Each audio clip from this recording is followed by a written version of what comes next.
Let's welcome our political panel, Republican strategist and founder and CEO of VetCom, Kate Monroe, along with Democratic strategist and former Obama campaign director, Robin Biro. Good afternoon to you both. Robin, this first question is going to go to you because Bob and I were discussing it. With Mondami, why is he centering his entire campaign around Donald Trump, who is not in the race? It's crazy to me, honestly, Kelly. But he's doing what he needs to do to generate money. It requires a tremendous amount of money to win a race like this.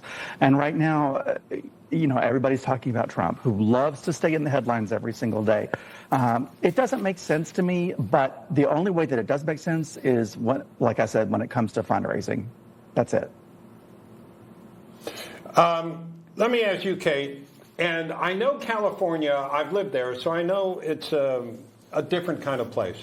But with what's going on in New York with the race there, Mondani is getting so much attention that they can't be completely ignorant of him, even in California, as they go about their own lives, really in a separate country.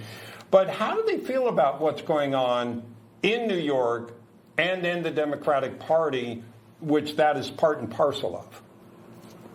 Well, we certainly do and are aware of it over here in California. And we're just looking across the land going, why? Y'all never learn anything. Why do you keep going so far left of left? I don't understand. You don't learn anything. I mean, he's basically now in a bucket with AOC and Bernie. You're sitting in an apartment of $2,300 when you yourself clearly make enough to not live there, while you're also trying to support the people who should be in the very unit that you are in.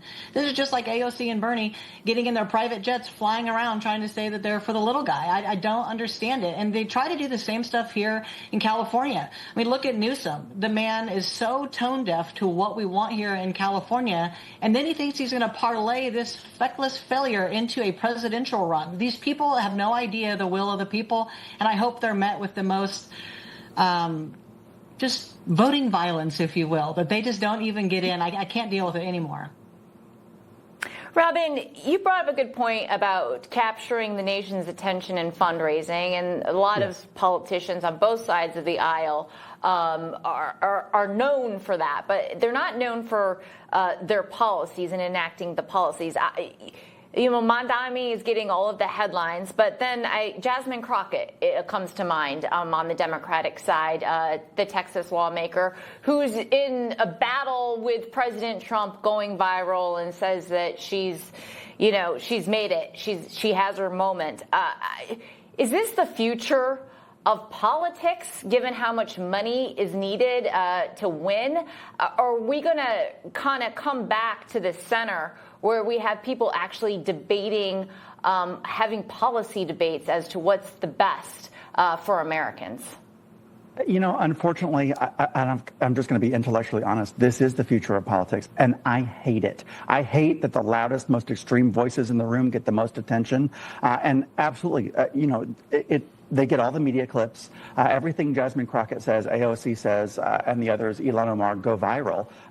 And the good work that people that are in the middle on both sides of the political aisle really don't get any attention at all. They don't get covered.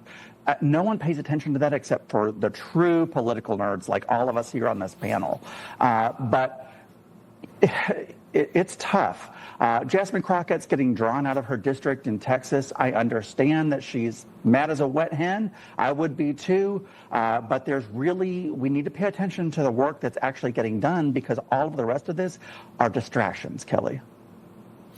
Yeah, speaking of Texas and redistricting, didn't Gavin Newsom entertain some of these Democratic representatives? And what I wanted to know, Kate, I don't know if you know this all offhand, did he take them to the French Laundry? That's absolutely something he would do. He would do whatever would be the most snobbish thing, bougie thing to possibly do. It's laughable to me that they want to whine and cry about redistricting. You tried to do it to the whole map. Literally the whole map. You left the border open, invited people here, marketed to them, and then put them around the nation wherever you wanted to, thinking that you would get to redistrict the entire map. And now you're mad that Texas got flooded with all of these people completely messing up every single district, and they want to do what's right by Texans. And then we're going to sit over here in California while we're flooded with crime at our open border that we had, homeless, drugs, lawlessness, fires burning down water. We don't have bigger problems. You're going to redistrict it, and it's going to do what? It's already a blue state. It would take a monumental effort to flip it red. So it's just a bunch of grandstanding, in my opinion. I can't deal with Newsom one more second. In fact, I am trying to do everything I can to go against him so the people and the rest of the nation know he is absolutely the worst possible human political leader ever in history. Robin, I'm going to switch the topics up a bit. Another thing that's in headlines is President Trump and bringing in the National Guard, taking over the Metropolitan Police Department here in Washington, D.C., to restore law and order. D.C. is a unique jurisdiction where he's allowed to do that for 30 days. But they've said that if it goes well here, it's a model that he might like to implement in other cities, in other lawless cities. What do you think of the action, and is it a good idea? I have mixed feelings about this. He's certainly entitled to do this because D.C. is unique. They don't have a governor of D.C. It's not a state. So he is actually in control of the National Guard. He has every right to do this.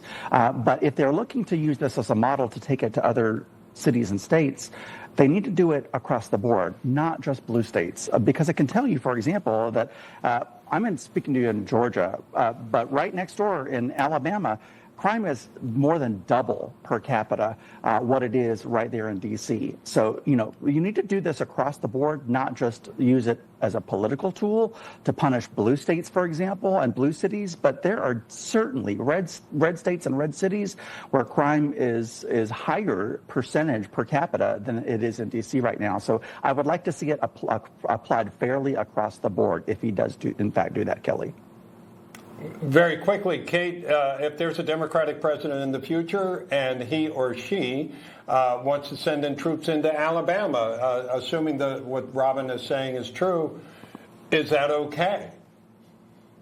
I mean, I think it's okay to send them wherever the people of America are not safe. If people are getting gunned down and there's too much violence, there's too much homelessness, drugs, lawlessness, we need to rein that in. Our citizens are not safe in some of these areas. And I would argue, too, that just because a state is a color on the map when we go to vote for, like, say, the presidency, that doesn't mean that every single city is that way. There's a lot of cities. I used to live in the Panhandle of Florida when I was in the Marine Corps. And there's a lot of places that are red and there's a lot of places that are blue. So you got to do what's right across the board for American. Absolutely. Fair enough. Kate Monroe, thank you so much. Always great to talk to you. And Robin Byro, thank you too, sir. And we're going to talk to you again right after this break. Straight ahead, the Trump administration